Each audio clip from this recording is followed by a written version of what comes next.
issues of young people are not spoken out by young people themselves, they don't necessarily get audience.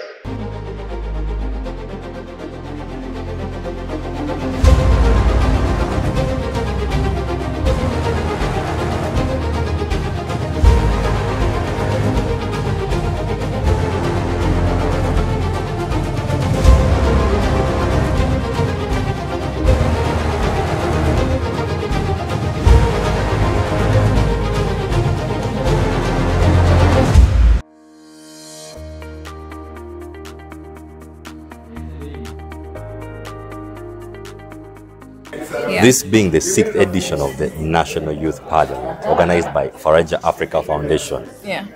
As always, the drill is you have the regional parliaments where youth get to deliberate on various issues.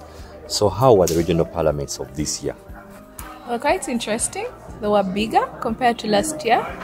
Remember, because last year we still had COVID, that was, sketchy. This time around, we had bigger numbers and we had wider participation. This year's Central Regional Youth Parliament has been an interesting one, where I've had young people come together and deliberate on issues that are actually pressing us. We are giving those spaces to exercise and also give out our views to those local governments. We will cry and cry and cry until Jesus comes back. So far, this is the first youth parliament I've attended.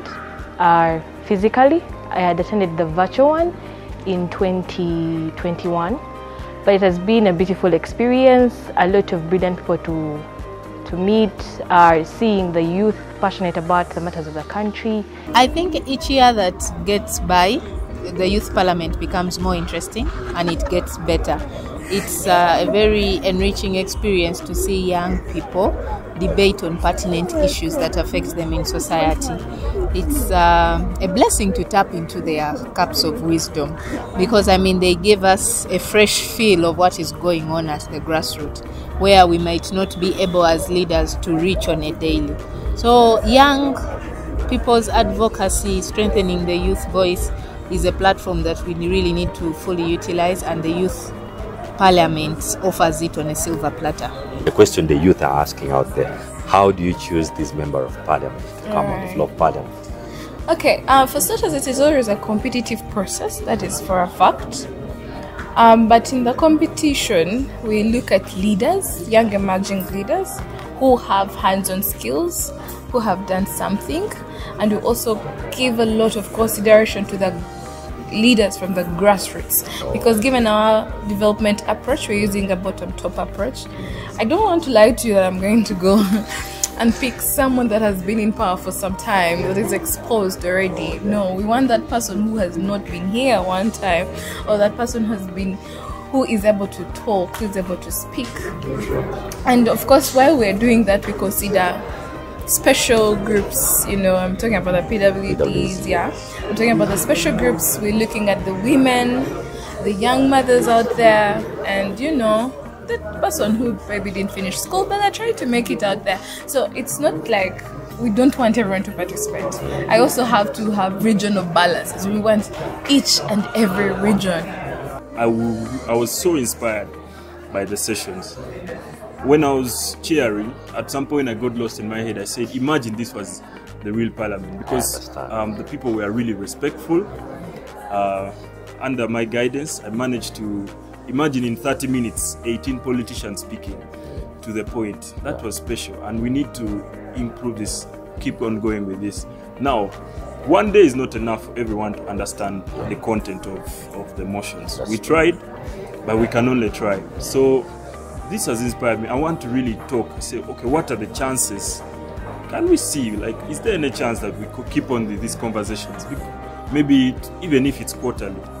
Because this crowd, if they have another chance to debate, they'll just get better and better and better. So the issues that were carried out from all these different regions were put together. And of course, we use the whole problem analysis sort of method to come down to the motions that we've discussed today in the chambers. During the event, we had 3 motions, but one of the most outstanding motions that really piqued my that really touched me was the motion on cattle rustling in the eastern part of Acholi sub-region and Karamoja. This is something that we have been talking about. We tried all angles, and when this thing was brought, and I believe what we brought out here will again spark fire on the government to at least act. Traders who have handed over their guns to the government, you would find that they have been promised that maybe we are going to give you these livestock and other things to do. Because what the Kejongs knows, most of them they know about only cattle keeping. There should be an alternative of other things so that they don't go around and killing people, taking away their cattle. They should know that without keeping the cattle, we can also survive on our own. It is not only about the cattle raids that is taking place. As I speak right now, families are leaving their home as early as by 5 p.m. to go to seek for a refuge in one of the nearest places that they feel it's a bit safe. One of them being churches, institutions like schools, just that they can comfort themselves in. Because these cattle raiders are no longer only taking cattle, but they're also killing people.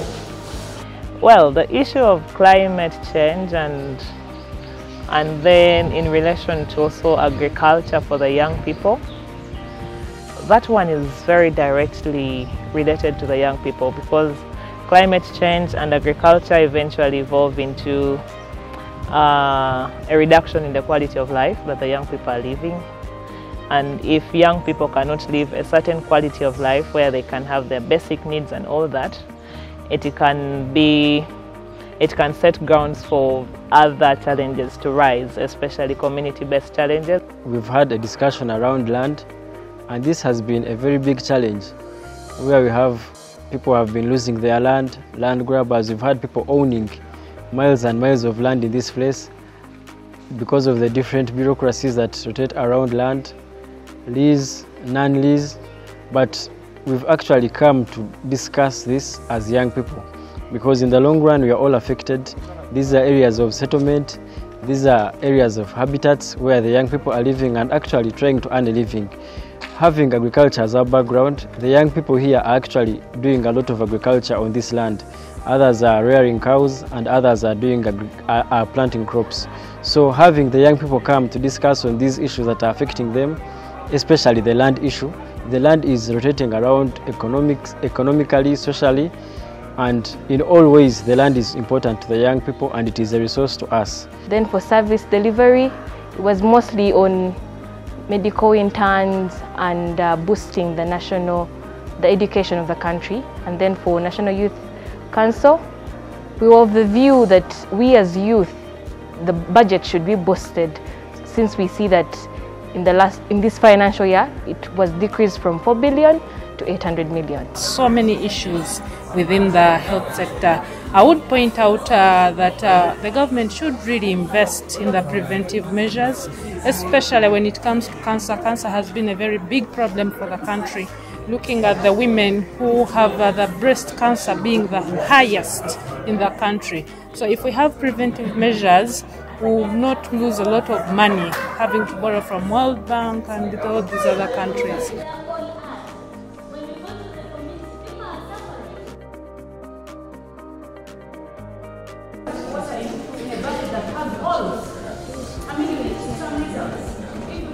The greatest challenge that I identified is research.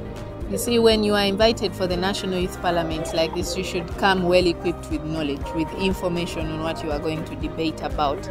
You notice during the debates in the House, there were a lot of challenges. People were challenging each other on information, on falsehoods of speaking this and that. So it is very important that moving forward for the future, young people should always invest their time to research about the issues that they come to speak about. It only does not distinguish them as prominent leaders in the future, but it also substantiates debate better for policy shaping. The theme is in line with our International Youth Theme Day. It's about green skills. So we are trying to advocate for climate change. We also incorporated better livelihood. You know, climate affects us in every sort of way. Green skilling is one thing that we need to push across the divide. Not only young people, but young people are the center of it because we are the drive to sustainability. If we have the young people of today each acquire a green skill, then you can transcend it to another young person. And a green skill does not require a budget.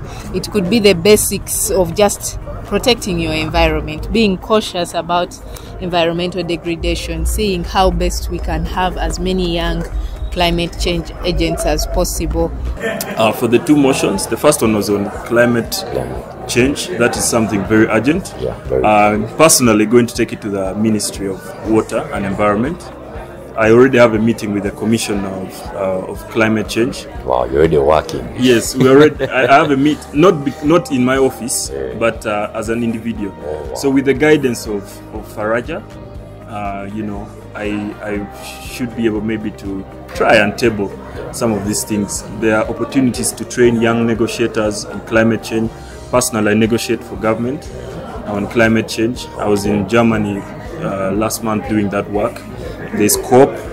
So all these are training opportunities. We must table them, especially the climate change thing, and continue with the conversation. We are not implementers, but we have to push, learn how to lobby our agenda. The issue of climate change and then in relation to also agriculture for the young people, that one is very directly related to the young people because climate change and agriculture eventually evolve into a reduction in the quality of life that the young people are living. And if young people cannot live a certain quality of life where they can have their basic needs and all that, it can set grounds for other challenges to rise. The best solution to charcoal burning is a subsidization of the alternatives. If government sees fit, then they should subsidize electricity. With the big theme of green skilling of the youth, this addresses the core issue of my generation. We have big population of the youth, not guided, without any meaningful skills. That is why they go into forest and cut everything down for very temporary need. But the big issue is, as legislators, we shall take it upon ourselves that going forward, when a bill comes into the floor, we need a certificate of environmental responsiveness and also bias on the youth so that every agenda actually affects the youth.